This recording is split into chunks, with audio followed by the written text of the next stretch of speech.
One of the first things another fire lookout told me before my first season was, don't be surprised by how many strange people you'll see driving on forest roads after midnight. At the time, I laughed. I figured she was exaggerating. A few weeks later, I was alone in my fire lookout during one of the worst lightning storms I'd ever seen. And just after midnight, truck after truck started climbing the mountain toward me. No radio, no cell service, no idea why they were there. For nearly 2 hours, I was convinced I was about to become tomorrow's missing person. This happened during my first season working as a fire lookout. I lived in a small trailer near the base of the tower, and most evenings followed the same routine. Watch the weather, log anything unusual, then head back to the trailer before it got too dark. A more experienced lookout worked on another tower a few miles away.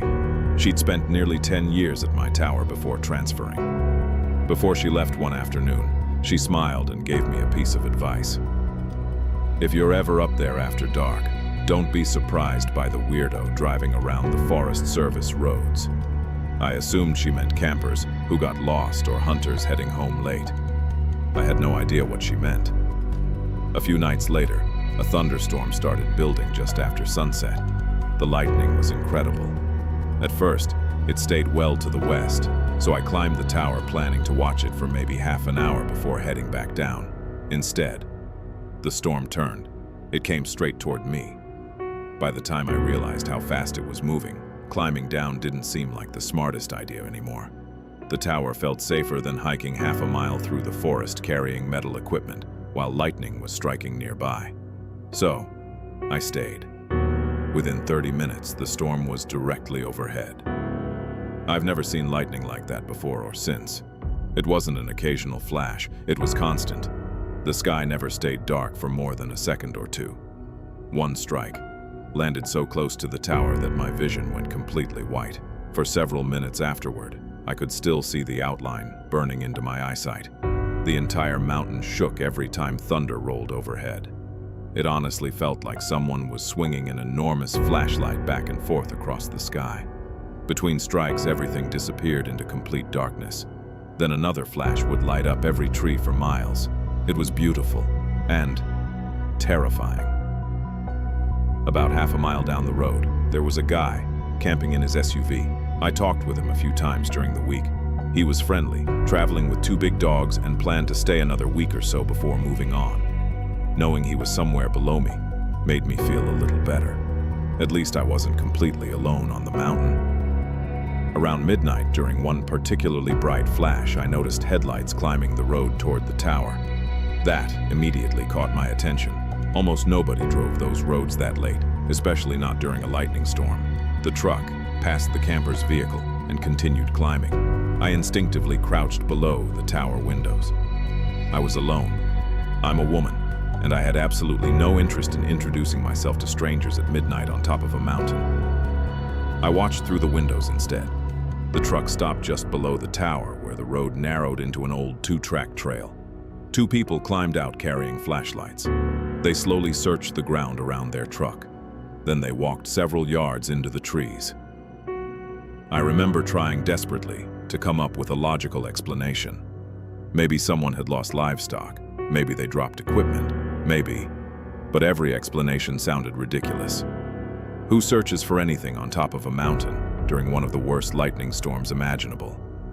My imagination started filling in the blanks.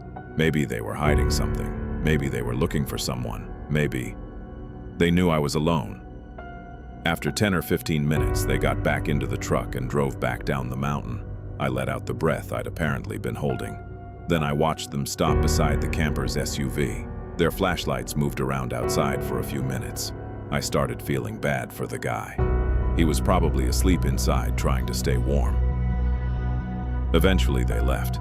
I remember thinking, well, that was weird. I had no idea the night was only getting started. Almost an hour later, another pair of headlights appeared. Different truck, different people, same road. I actually laughed out loud.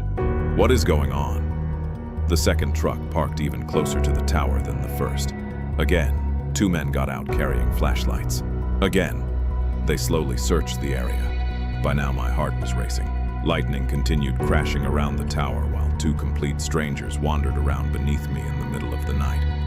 I couldn't think of a single innocent reason they'd be there.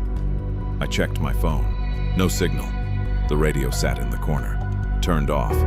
I hadn't bothered switching it on because I wasn't officially working. I was just watching the storm. The men continued walking around for several more minutes. One of them even pointed his flashlight directly toward the tower. That's when I'd had enough. The tower door was locked behind its heavy metal security grate, so I knew they couldn't simply walk inside. I stepped out onto the catwalk and yelled, "What are you guys looking for?" Both men immediately looked up. One of them burst out laughing. The other called back, "We've been looking for you!" I just stared at them. "What?" "We're checking reports of a possible wildfire near the tower." Everything suddenly made sense. Someone miles away had reported seeing what looked like flames near my lookout. With lightning striking everywhere, dispatches had taken it seriously. Supervisors and firefighters were sent to investigate.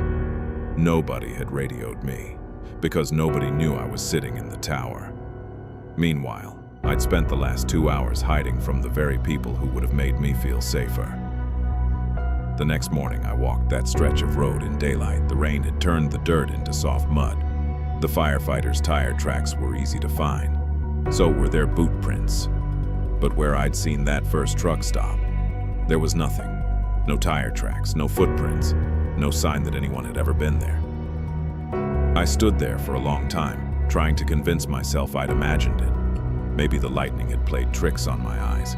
Maybe exhaustion had gotten better for me. Maybe. But ever since that night, I keep my radio on every time I climb that tower after sunset. Not because I'm afraid of lightning anymore, but because every now and then, I'll remember those first headlights climbing the mountain. And one question always comes back. If those weren't firefighters, then who was standing below my tower that night? If you enjoyed tonight's story, let me know by leaving a like. And if you've ever experienced something you still can't explain, share your story in the comments below. Your experience could be featured in a future episode of The Dark Chronicles. If you're new here, subscribe and join us for new true horror stories every Thursday and Sunday. Until next time, stay aware, stay curious. See you in the dark.